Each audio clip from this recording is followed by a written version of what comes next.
Ito ang Broad Streamcast Communicators, ang naiiba at kakaibang plataporma sa digital broadcast. Mula Luzon, Visayas, Mindanao hanggang sa iba't ibang dako ng mundo. Broad Streamcast Communicators, ang sandigan ng sambayanan mula sa walang labis at walang kulang na pagbabalita, paglilingkod, maglalahad ng mga mapagbuong komentaryo at usaping pambayan para sa kapakanan ng karamihan. Broad Streamcast Communicators, tuwirang maglilingkod ngayon hanggang sa susunod na henerasyon.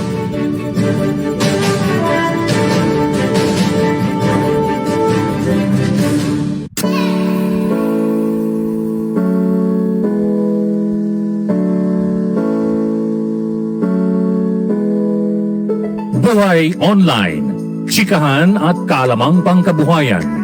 Ating tunghayan, pakinggan at tuklasin ang mga pangyayari at kaganapan sa mundo ng online. Buhay Online, chikahan at kaalamang pangkabuhayan. Alamin ang pinaka-latest trends mula sa trabaho at kung hanggang saan na ang narating ng teknolohiyang ito. At ngayon, narito na ang ating host, ang ating TechieMommy, si J.C. Bautista.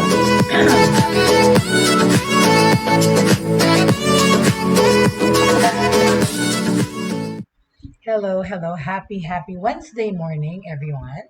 It's Baklaran Day, diba? So, sa normal situations, ang dami ng tao sa Baklaran by now, gantong oras, diba? Tanghali na. But, syempre, we're still in CCQ, some sort of quarantine, so bawal pa rin of course yung mga public gathering na ganyan.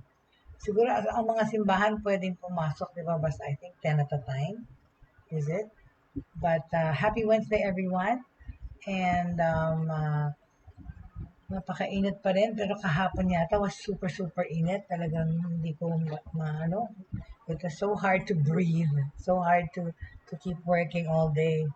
Na hindi mo i-on yung aircon mo. Grabe naman ang elektrisidad, right? So welcome to the people. Welcome to the show. Welcome to Buhay Online with yours truly, Jay Bautista.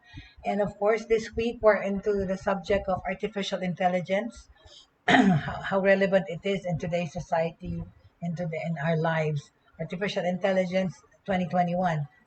Diniscuss natin yung current and future trends ng artificial intelligence or AI. At syempre, pinapag-aralan natin ngayon ang what's in store for us with regards to AI. Nasabi na natin yung mga kung saan ito ginagamit right yesterday. So patuloy ko pang i-enumerate ang fields of or industries na kinakabilangan nitong artificial intelligence or who is using AI or where it's being used in our present society, right? Nasabi natin kahapon, right, yung sa medical world, right? Talaga naman ginagamit ng AI sa mga hospitals, and mostly nga kasi yung visual algorithms, yung precise na mga details para malaman nyo, tsaka yung mga analytics dyan ginagamit, right? There were top artificial intelligence trends for this year na predict. The latest AI research from Forbes magazine shows 86% of businesses currently reaping the benefits of better customer experience through artificial intelligence.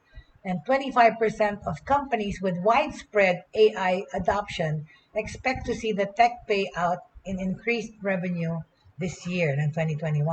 Last year, yung test na yun ng Forbes, it came up with 86% ng mga negosyo are reaping their benefits because they're using AI already. Okay? The pandemic has uncovered the value of AI. Yun na nga talaga. More than ever, nagkaroon tayo ng na-discover natin kung ang ganong ka-importante rin yung AI sa ating mga buhay, sa ating mga trabaho, at sa ating mga bahay, right?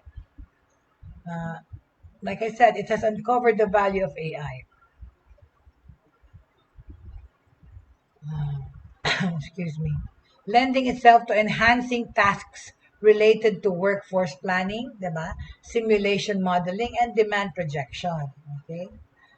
No, this year, we will see more sophisticated, according to the Forbes magazine survey, this year we will see more sophisticated applications of artificial intelligence and machine learning, okay, across many industries, including financial services.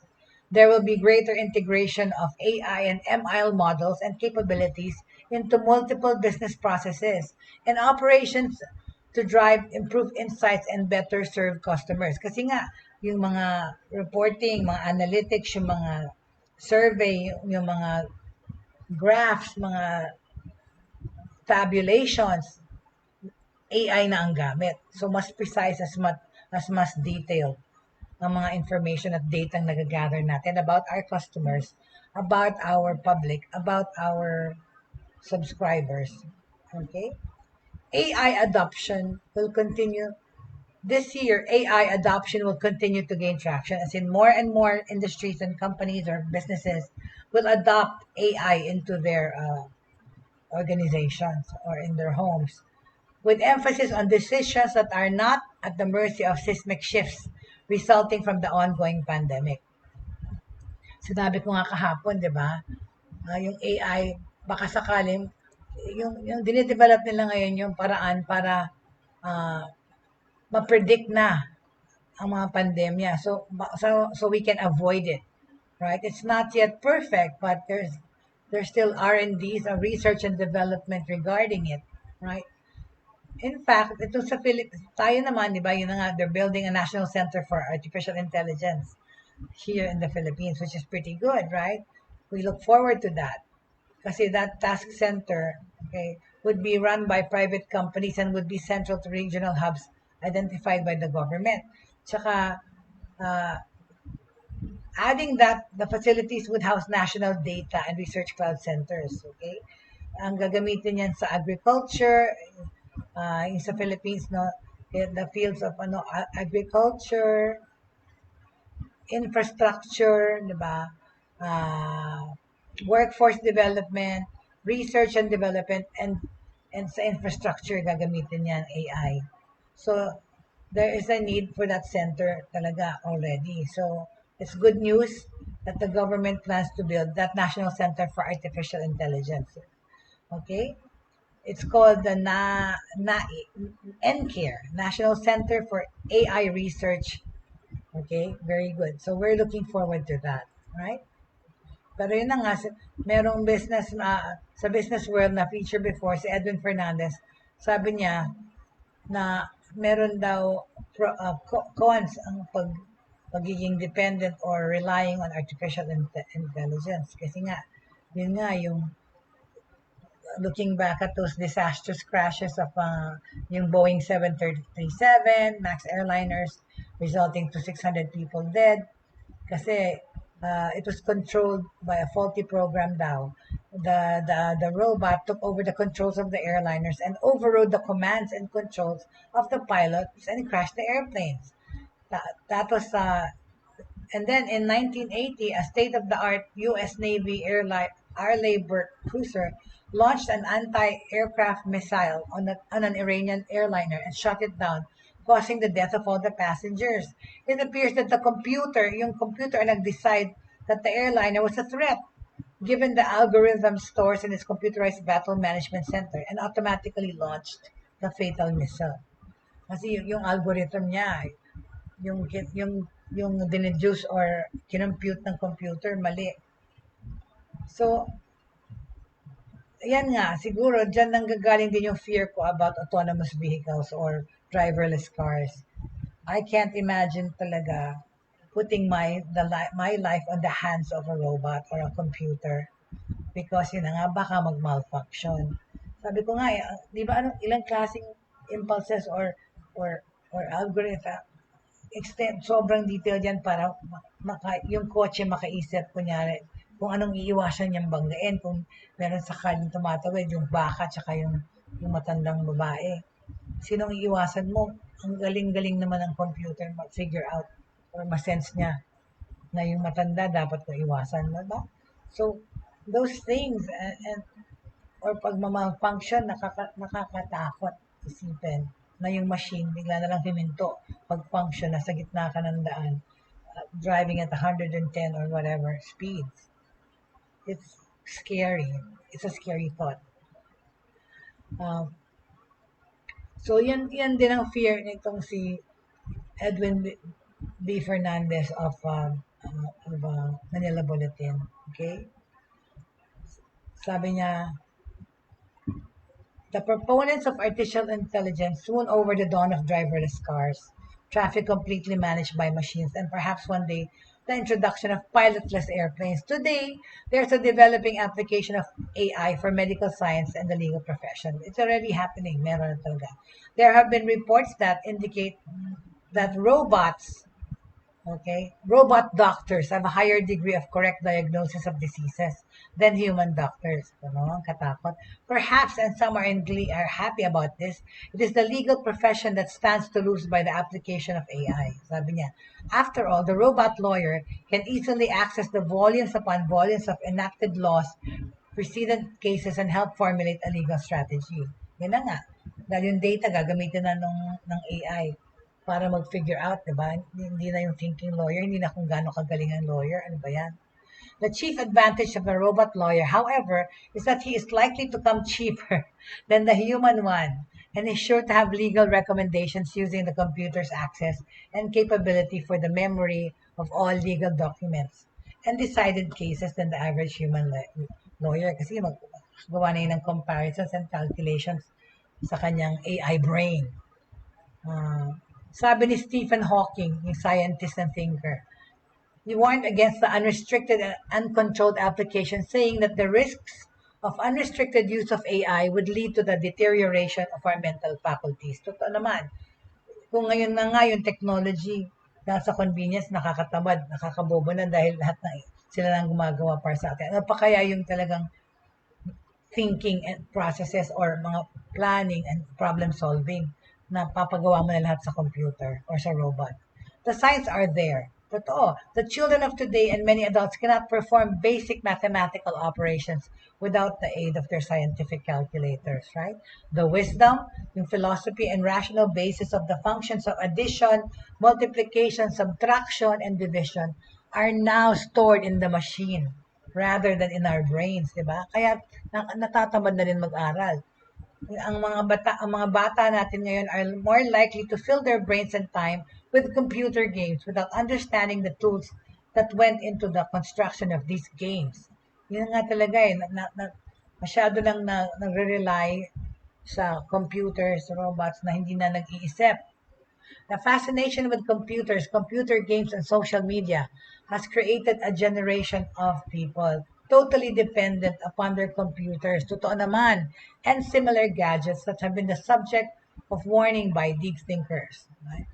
That a generation of children will have abdicated their mental faculties to the computers. Talaga naman nirely mo na lahat ng pag-aaral mo at pag-iisip sa computer. Hindi ka na nawawala na yung deep thinking at analytical mind ng humans. Even more scary is the warning that was the subject of the Terminator movies, diba? Futuristic yung Terminator One day, machines will realize that humans, being frail and fallible, are the problem and that machines having superior analyzing capability should dominate and get rid of the problem. Diba? Scary yun yung Terminator na isang araw, o yung iRobot, na ang robots na will rule the world. I mean, tama naman yung yung fear ni Mr. Edwin Fernandez. Because nga, there's that talaga possibility of being totally reliant na nakakabobo na hindi na natin mag-iisip kasi meron ng taga-isip para sa atin. Sana wag maging ganon, right? So, on that note, okay, let me continue. Okay, the importance of artificial intelligence. Ito sa medical field, right?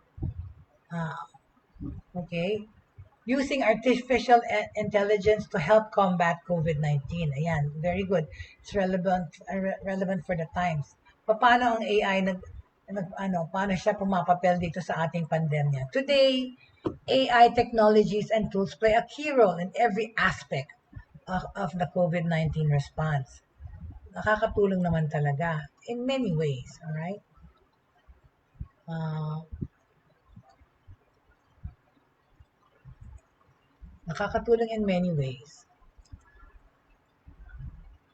Understanding the virus and accelerating medical research on drugs and treatments, dyan nakakatulong ang AI. Detecting and diagnosing the virus and predicting its evolution, assisting in preventing or slowing the virus spread through surveillance and contact tracing. See, ginagamit na natin ngayon ng AI sa pag-contact tracing, sa pag-intindi ng virus, pag-research pa more, and at humanap ng drugs and treatments at solutions. Tsaka, paano pa? Responding to the health crisis through personalized information and learning. Okay? Ano pa? Monitoring the recovery and improving early warning tools. Diba? To help facilitate the use of AI throughout this crisis, itong pandemya natin. Ang mga policy makers should encourage the sharing of medical, molecular, and scientific data sets and models on collaborative platforms to help AI researchers build effective tools for the medical community. And they should also ensure that researchers have access to the necessary computing capacity. So, makapagtulungan ang gobyerno para ma-maximize ang paggamit ng AI sa pagpuksa nitong COVID-19, right? At sinabi natin, paano? Okay, dahil sa AI, we can better understand the virus by researching and accelerating medical research on drugs and treatments. Gaya ng sinabi ko, detecting and diagnosing the virus, nakakatulong ang AI dyan. Predicting its evolution. Kaya nga pretty soon, pwede na nating ma-avoid yung pandemic because we will be, we can base it on the algorithms that the AI will get for us. Yung mga results niya, pwede na nating iwasan ng susunod pang pandemya. So it can also assist in preventing or slowing the virus spread nga through surveillance and contact tracing. To help facilitate the use of AI throughout the crisis, sabi ko nga, yun nga, the policy maker should encourage the giving of available data para makatulong. To realize the full use of AI para malabanan ng COVID-19, ang mga policy makers must ensure that AI systems are trustworthy and aligned with the OECD AI principles. They should respect human rights and privacy. Okay? Be transparent, explainable, robust, secure, and safe. And the players involved in their development should remain accountable. Diba? Kailangan sila ay responsable sa kanilang sagutin ng kanilang mga ginagawa na trabaho. Okay? Ano pa paano pa makakatulong ang AI dito sa pandemya? Using artificial intelligence to detect, respond, and recover from COVID-19. Oh, really? Okay. Before the world was even aware of the threat posed by the coronavirus or COVID-19, artificial intelligence systems had detected the outbreak of an unknown type of pneumonia in the People's Republic of China. As the outbreak has now become a global pandemic, AI tools and technologies can be employed to support efforts of policymakers, the medical community, and society at large to manage every stage of the crisis and its aftermath. Detection, prevention, response, recovery, and to accelerate research. Okay? Yun na nga, ang AI, nakakapaggawa ng research na to at saka development. Anong ginawa? To accelerate the research, the open data projects and distributed computing to find AI-driven solutions to the pandemic, like drug and vaccine development, kunyari, right? So yan ang mga ginawa. Okay? So ano pa ang tulong ng AI sa pandemya? It accelerates the research using AI to understand and treat COVID-19. Accelerating research using artificial intelligence to understand and treat COVID-19. So ano to?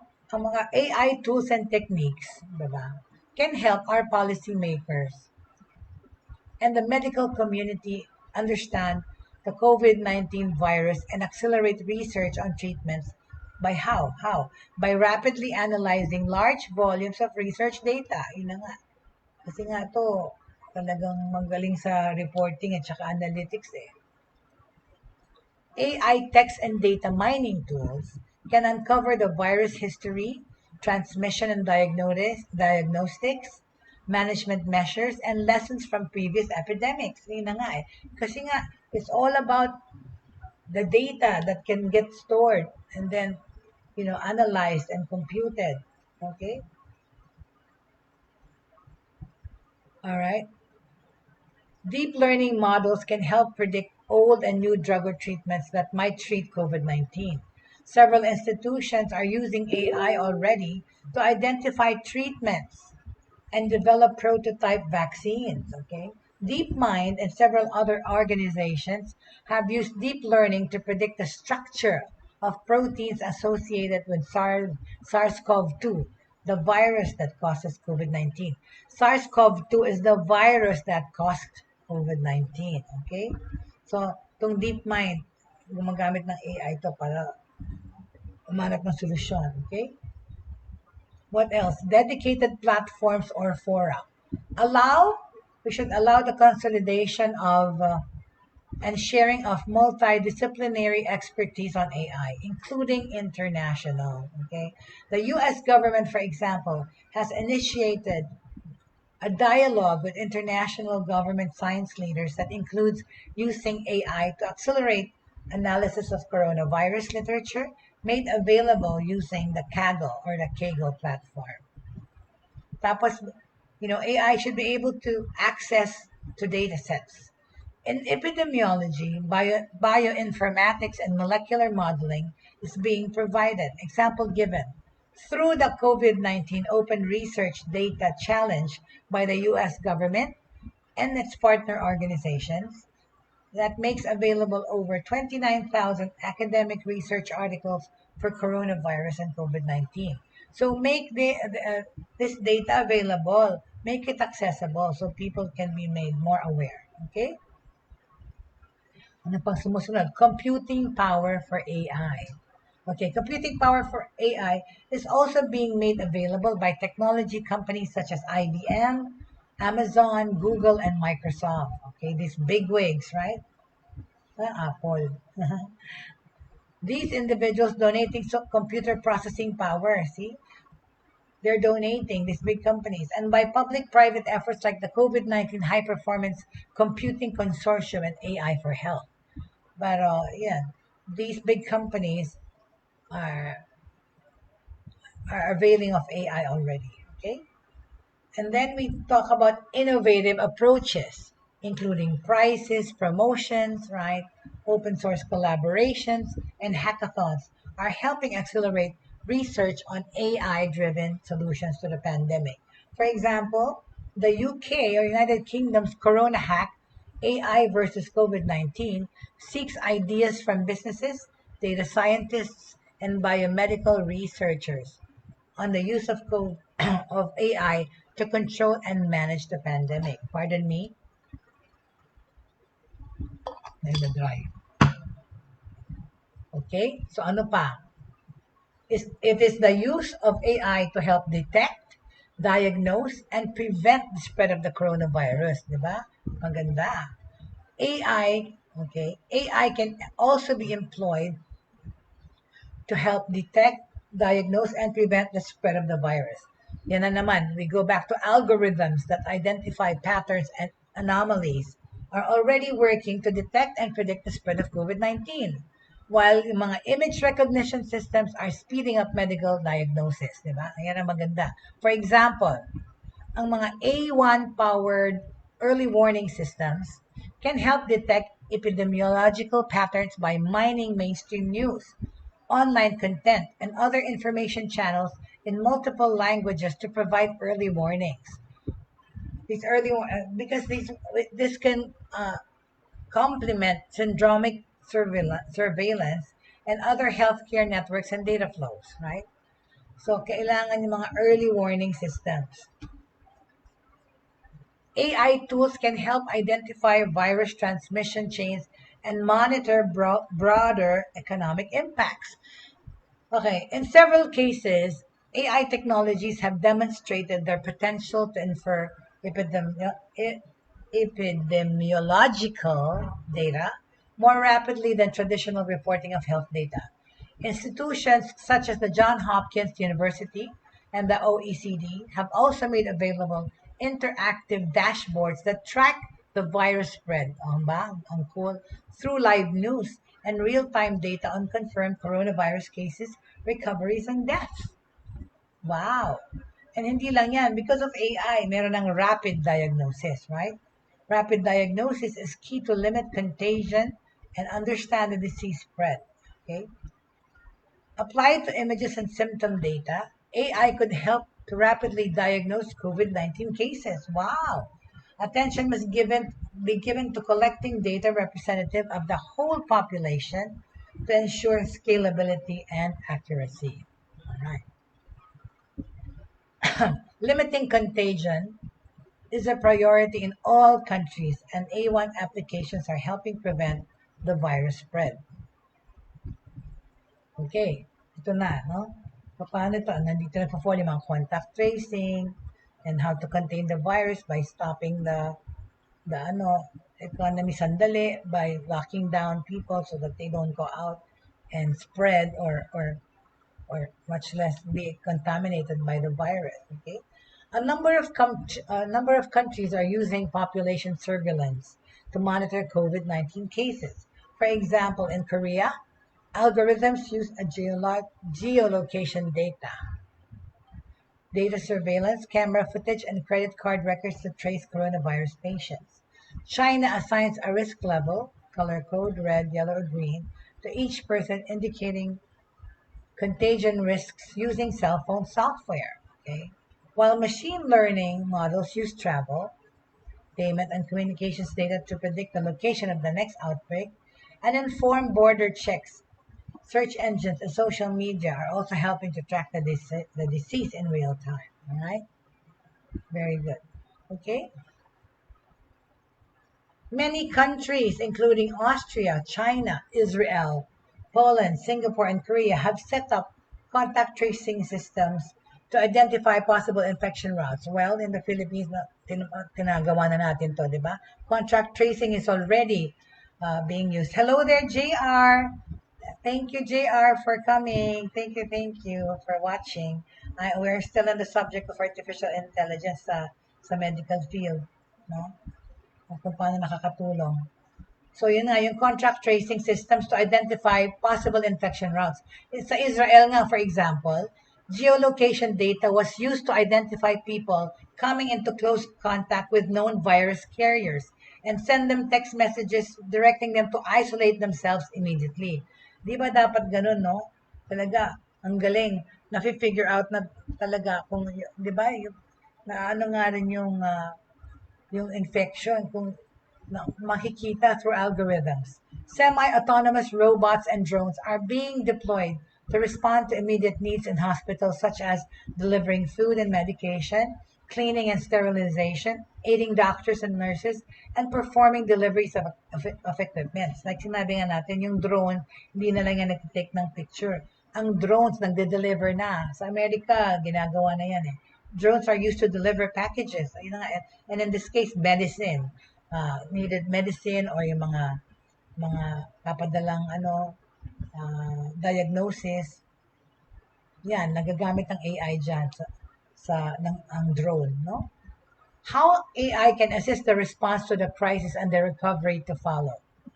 Okay? Conversational and interactive AI systems, okay, help respond to the health crisis through personalized information, advice and treatment, and learning. To fight misinformation regarding COVID-19, di ba? Kasi ang dami-daming fake news, ang dami-daming naninira tungkol sa effects ng vaccine. Ang dami-daming, I have in the course of my work and business, I've come across some people who do not want to be vaccinated. Yun din,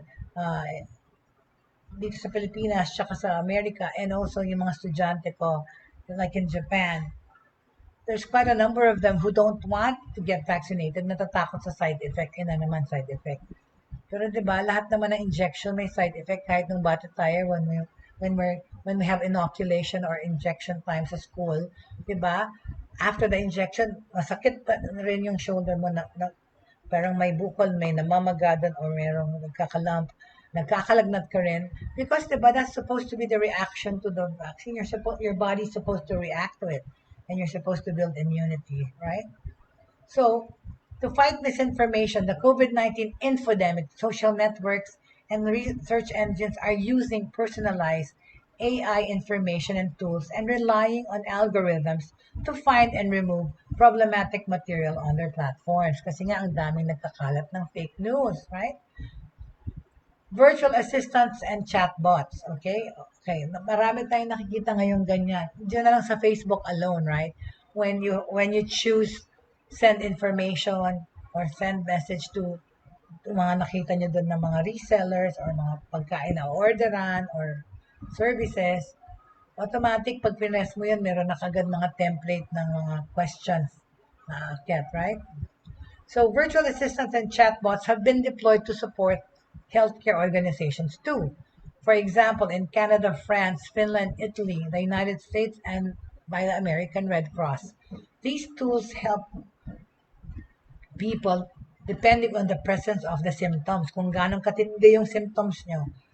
The United States Center for Disease Control and Prevention and Microsoft have developed a coronavirus self-checker service. Ang cool, no? To help users self-assess COVID-19 and suggest a course of action. May mga apps na dyan, may mga lahat na nandyan ng AI, okay? Identifying, finding, and contacting. Yan nga yung contact tracing. Vulnerable or high-risk individuals. For example, sa Medical Home Network, a Chicago-based non-profit organization, it has implemented an AI platform to identify Medicaid patients most at risk from COVID-19 based on risk of respiratory complications and social isolation. AI may eventually play a role in accelerating training and education of healthcare personnel. So, hindi na kailangan ang isang teacher, Jay, para magturo. Papalitan na ng AI, ganon. Oh my!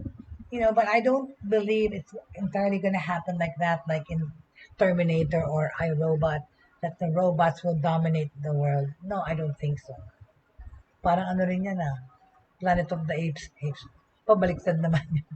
Ito robots, okay? Finally, okay, AI tools can help monitor the economic crisis and recovery. Totoo. For example, via satellite, social networking, and other data.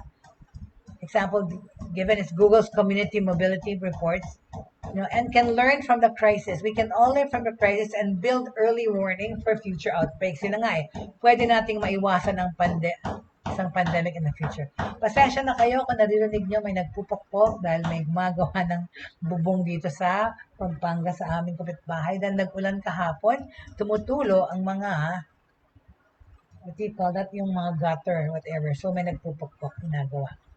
Okay? Ano ang key recommendations sa paggamit ng AI sa ating buhay, no? Governments and other stakeholders are encouraged we should encourage multidisciplinary and multi-stakeholder cooperation and data exchange, both nationally and internationally by the AI community, medical community, developers, and policymakers to formulate the problem, identify relevant data and open data sets, share tools, and train models. Importante yung sharing information at saka giving the available information. Okay? Dapat nating isipin na itong AI, okay, is a good thing. Advantageous ang AI sa ating buhay. AI systems based on machine learning work by identifying patterns in data and require large amounts of data to find these patterns. Ang mga output are only as good as the training data. Okay? And in some cases, Diagnostic claims have been called into question, and some chatbots have been given different responses, sometimes different responses to questions on symptoms. Ito yung gamit sa sa medical. Okay? Ensure that dapat i-ensure na ang AI systems are deployed responsibly and respect the OECD AI principles. This is particularly true for temporary measures of population control and monitoring, contact tracing, as some AI systems raise concerns about purpose specification and the danger that personal data could be reused in many ways that infringe privacy and other rights. Kaya nga meron na tayong law dyan against yung privacy, di ba? Cyber. Yan naman, naalala ko tuloy yung Privacy Act na yan. Babalik natin yung topic ng privacy next week because ang daming issues regarding that.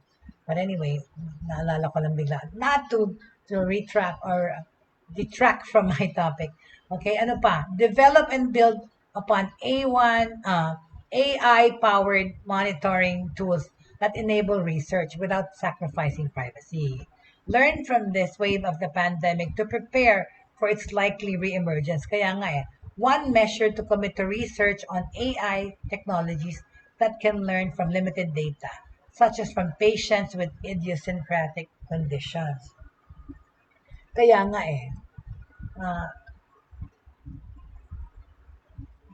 so, ano-anong mga, di ba, pinag-usapan natin, right? Tracking pandemics and health. Ito yung use ng AI. The last thing anyone probably wants to expect is another pandemic from happening. But one thing to expect from AI this year is the possibility nga of not only predicting, but maybe even preventing another pandemic. Yun na nga, yung mga sinabi kong paraan, right? Yun nga, iba-ibang AI kasi meron ng AI na nagsa-study ng abnormal infection rates. Yung sa Canadian startup na Blue Dot na company discovered a potential issue 9 days before the World Health Organization issued a statement about COVID-19. Yung mga ganong klaseng automatic discovery of problems that could help curb outbreaks and get people information before people will panic at bago mangyari ang pandemic. Diba? Yung ganong gamit ng AI will continue to grow. Obviously, yung effectiveness depends mainly on how countries and governments work together. Diba? So, ano pa? AI mixes with quantum computing. Quantum computing, ano yan? Everyone expects technology kasi to work instantly. Diba? Hindi naman ganun. Hindi naman ganun kadali. Yun nga, time is spent, no? Researching and developing. So, dapat patient naman lang tayo, right? Every millisecond counts. Quantum computing, okay, is like comparing dial-up ng araw, di ba? Dial-up ang internet to the fastest broadband internet. It's faster, more efficient, and can handle large amounts of data almost instantaneously, di ba? Quantum artificial intelligence expands the capabilities of AI. While the technology is still in its developing stage or infancy stage, quantum computing has been shown to speed the machine learning process even more. Mas mabilis pa, creating optimized algorithms designed para i-analyze ang mga years of data sa mas maigsing panahon. Okay? This also allows technology to advance faster. Pinakamalaking problema currently is the lack of quantum computing systems and the resources to power them. Yet, it is a trend that continues to grow this year and in the years to come. Okay? Ano pa ang relevance ng AI or anong mga ano pang in-expect natin tong taon na to from AI? Okay? AI is going to make gaming and social media more immersive. Nako, Diyos ko. Ngayon pa lang nga, ang dami ng addicted to gaming and social media or gadgets. Mas lalo pa. A critical turning point for more immersive gaming happened last year. Totoo naman. Dahil din sa pandemya rin. Yung mga talaga namang addicted na to gaming, mas lalong naging addict dahil sa pandemic, dahil wala silang magawa, nasa bahay, right? So, thus then, ayun na nga, nakita rin natin yung mga, hindi lang mga mobile legends, even the mga pagsugal online. Like yung online sabong na yan, bigla na lang sumikat sobra at naging pastime ng mga walang magawa at walang trabaho. Pero hindi mabuti kasi wala ka nang trabaho, nagsusugal ka pa. Oh my gosh, right? A critical point happened in 2020 regarding gaming because far more people started looking for entertainment online beyond social media to deal with the boredom, to deal with the fact na wala kang trabaho, wala kang magawa. More people tried video games, virtual reality, streaming, and of course, online shopping. All right? Lahat yan. Yan ang mga negosyo na already going on before the pandemic na nagpatuloy at mas bumuti pa yung negosyo nila dahil sa pandemic. Right? Totoo naman, right? To provide better experience for users, developers right now are integrating artificial intelligence to adjust game difficulty, make VR or virtual reality seem even more realistic pa. Oh my gosh. And make even more eerily correct suggestions as to what to watch, what to buy. Grabe, di ba? Nagdi-dictate na sa'yo yung AI, yung robot na nagsasabi sa'yo, ay, hindi maganda yan, o itong bagay sa'yo. My God, wala nang sukat-sukat, makikinig ka na lang doon sa robot or sa kanyang whatever i-dictate sa'yo. Okay, in 2019, all right, Lee Sedol, the then world reigning Go champion, was bested by DeepMind's AlphaGo A1 program. Tinalo ng machine ang tao. My gosh. The A1 could quickly learn everything about the game, di ba? Finigure out na niya. Ang daya kinocompute na winning 4 out of 5 matches against Sedol. And that was in 2019. And that's not fair, right? Dapat human to human galing, hindi machine to human Human lang din nag-program niyan, no?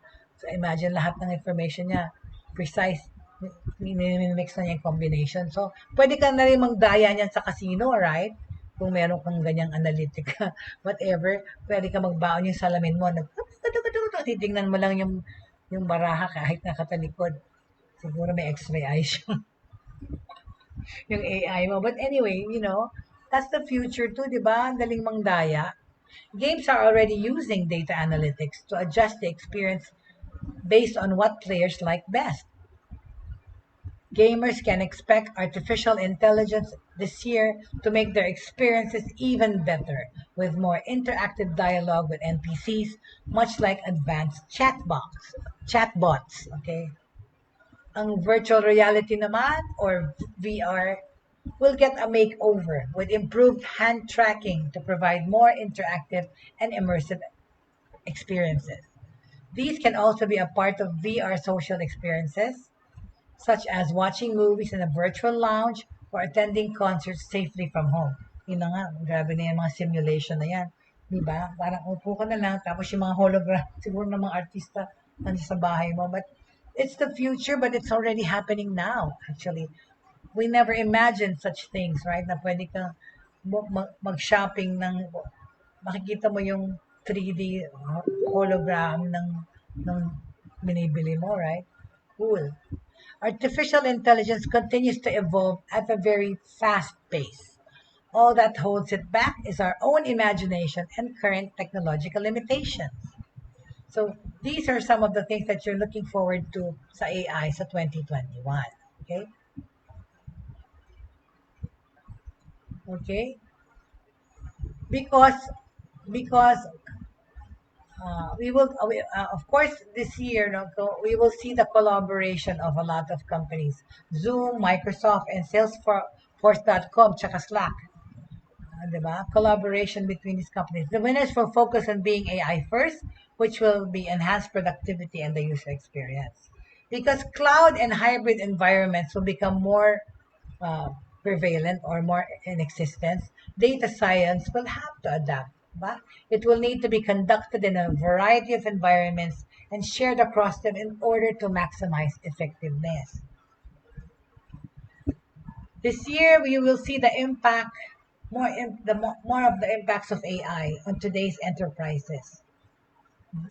This will have significant effects on how companies approach enterprise automation as well as their basis for the growth strategy.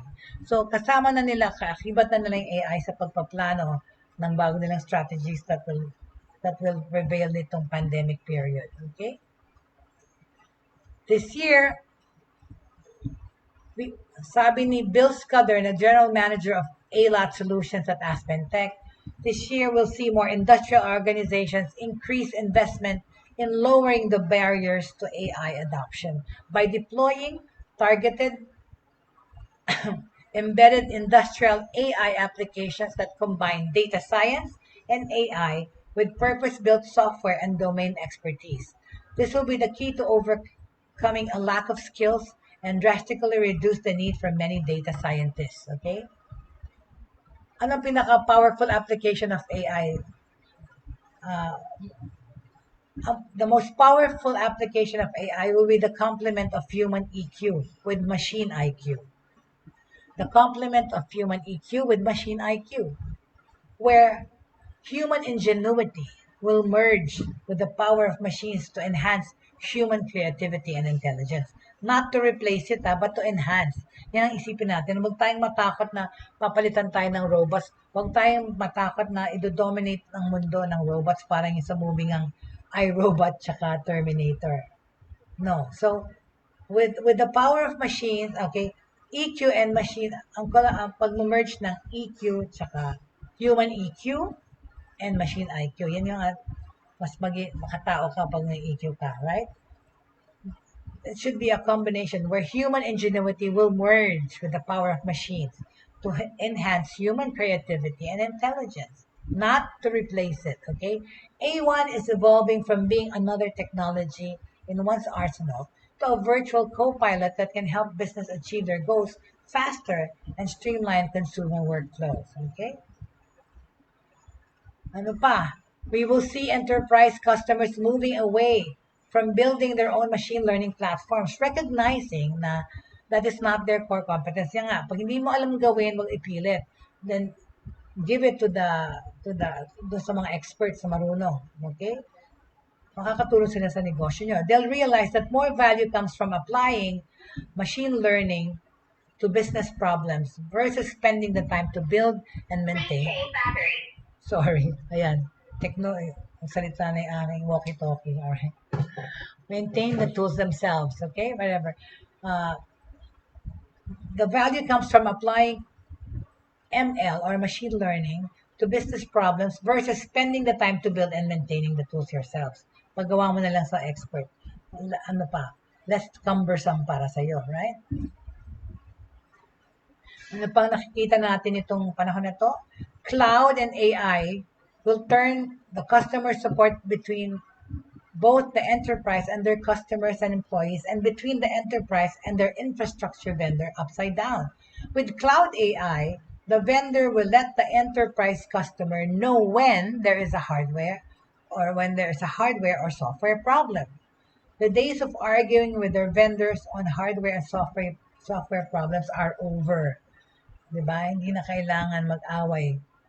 Yung representative na pinadadala mo dun para mag-troubleshoot. Okay? Software vendors and AI providers such as Google and AWS will continue to strip the complexities out of operationalizing AI by using low-code techniques.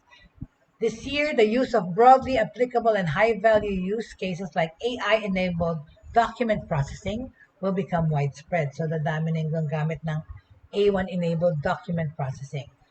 This year, we will also see a marked increase in the number of lawsuits filed implicating artificial intelligence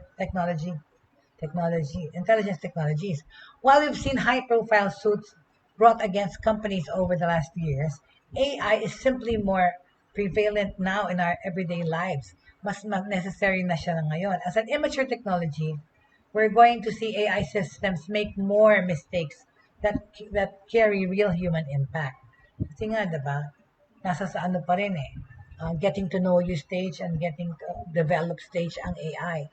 When mistakes are made, consumers will take legal action, which makes me come back to the autonomous cars. Yun na nga yan. For that reason, ayoko ng driverless cars. Afraid of malfunction, okay? Okay? Now, according to Tim Tully, the Senior Vice President and Chief Technology Officer at Splunk, more and more is happening at the edge because we can do more and more computation as the hardware and software gets more sophisticated. Talaga naman. Local processing reduces the latency of moving the data to the cloud to process, and then you get the same results, okay?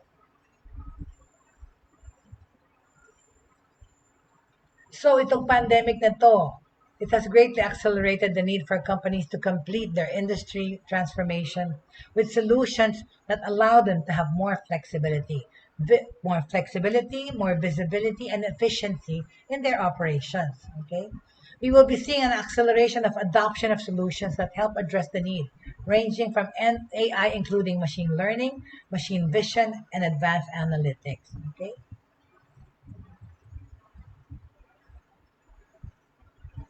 The job market this year is still unpredictable. That's why it will be critical for organizations to leverage AI to ensure they find the right candidate for the job. AI will enable HR departments to become more proactive in their hiring and help them determine a candidate's cultural fit by using data to measure the quality of time. All right? Okay? This year pa, we expect budgets to be consolidated and organizations will be looking to minimize the number of AI software vendors they deal with. The market has moved from point solutions and towards full solutions with end-to-end value. Hindi na, hindi na acceptable ngayon or feasible to have multiple products solving multiple multiple problems, right? Mag-concentrate na lang sa ilan. Except one. 2021 is the year where AI will get embedded into existing devices and make certain functionalities faster and more accurate as standard. So itong taon na to, kinikinita natin na mas malaking bagay ang magagawa ng AI sa pagtulong ng accurate information at saka to get analytics and diagnostics, right? Sensors can now detect any of the 5 senses, yes, including smell. Can you believe it? And we will see AI increasingly applied to all of those. So yung mga robots makakasmell na, makakakita, makakarinig. Scary, parang close to human na nga. Examples include the ability to detect vibrations or unusual noises in the factory that ensures maintenance is performed on equipment prior to its malfunctioning. Okay, of course, yung AI mag-work sa certain things in parang department, pero dapat talaga i-adjust yan, i-customize. Okay? So, like I said, examples include the ability to detect vibrations or unusual noises in the factory that ensures maintenance is performed on equipment prior to its malfunctioning. Not as sexy or as obvious as a self-driving vehicle, but practical and with a measurable ROI. Right? Ayoko rin pa yung self-driving vehicle. Okay? In 2021 or this year, we will continue to see companies leverage data and intelligent technologies to realize smart, data-driven insights that they have never had access to before this, without large-scale implementation. Okay. We will also see an evolution of A1 solutions to solve technical problems automatically and without human intervention. This self-healing mechanism will self-correct malfunctions proactively to keep critical applications operational and reduce the risk of systems shutting down. Very good, right? Good job. So, okay. And on that note, okay, I will wrap up today's broadcast about artificial intelligence, what's in store for us this year, and also we also talked about what to expect in artificial intelligence this year. Okay, so a proactive IT, yung ALAT, minention ko yan, yung artificial Internet of Things, right? Tracking pandemics and health, which we just discussed today. Okay. All right. So how is the weather in your neighborhood? Okay. So okay, I don't have. I think I have one more. I have a few more minutes. Okay. Sinabi nga natin, no, baka pwedeng ma-predict yung or ma-avoid yung pandemic. The way we live and socialize. Pardon me.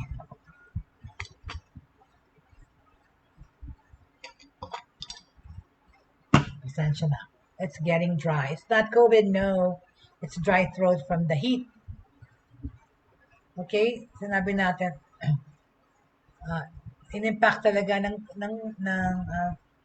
COVID-19 yung lives natin. Pero yun na, yung gamit ng AI, na-apektuhan rin. So, we talked about that. Shutting down the next pandemic before it even starts, right? There's a possibility to do that kasi most AI algorithms are geared towards prediction. Yun na nga, yung sinabi ko, connected mo sa medical. And the holy grail of A1-assisted epidemiology will be to build systems that can accurately predict when and where future outbreaks will take place. This research has been ongoing for some time, and in fact, some of the earliest alerts about the current outbreak were generated by AI. O, di ba? Toronto-based, yun na nga yung kinento kanina, Blue Dot. Ano sila, pioneering dyan. Eh. Toronto-based Blue Dots tool was already scanning 100,000 governmental and media data sources daily when it issued an alert about a potential outbreak in Wuhan, China in December 31, 2019. So si Blue Dot ang naka-predict niyan, ang nakakita. We can expect AI research to yield further breakthroughs over the coming 18 months that will increase our ability to spot and react to the danger of viral outbreaks. For this to happen though, it will also require ongoing global cooperation talaga naman. Ang kooperasyon at kapit-bisig ng lahat-lahat, hindi lang locally, but between governments and private industries all over the world. How this plays out will most likely be affected by global politics and legislators, as well as the course of technological development. Yun talaga yun. Yung gobyerno at saka yung teknolohiya. Kung gaano kabilis tayo makakapag-develop. For this reason, issues such as access to medical datasets and barriers to the international exchange of information will also be hot topics over the coming year. Okay.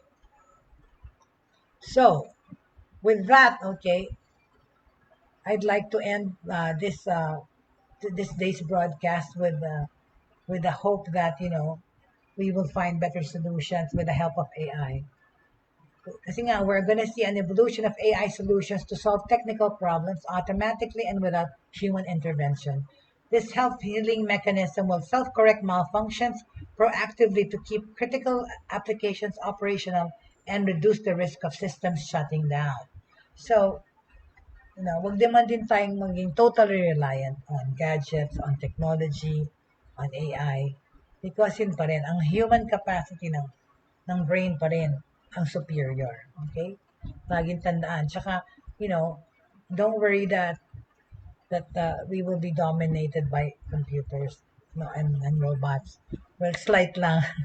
Pero we will not be overpowered because the human mind is still the most brilliant thing kesa dyan sa mga robot. Right? And okay, so thank you so much for joining me today. It is my pleasure being your host of Buhay Online. Maraming salamat sa mga nanood. Tita Agnes, parang hindi kita nakita or hindi ko naman makita talaga yung mga pangalan. But thank you so much, the Laka family, for your support. Thank you for my Bautista loving family in Manila, Australia, and America, and my Celestino family in the Philippines and in Paris and in France and also in America. Thank you so much for your support. And of course, more on artificial intelligence and what's in store for us for it in 2021 tomorrow. Okay? Okay, and of course, current and future trends that are relevant to artificial intelligence in the Philippines. Thank you very much for joining me. Maraming salamat po. But of course, always keep the fire burning of faith, hope, and love in your hearts for everybody. Diba? Kapit-kapit tayo, holding hands tayong lahat in this pandemic. Okay, and thank you so much to Broad Streamcast Communicators for allowing us to have this venue to help people and share information. Thank you very much. At sa mga nakamiss ng episodes dito, nasa YouTube na po kami. Ang Broad Streamcast Communicators ay merong YouTube channel where you can watch our past episodes. And please like and subscribe so we can achieve our target, okay, of viewership. Thank you very much. Have a good day, everyone, and God bless. Thank you.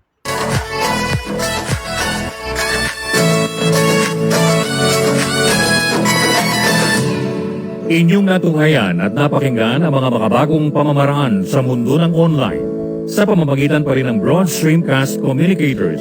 Hanggang sa muli, maraming salamat po.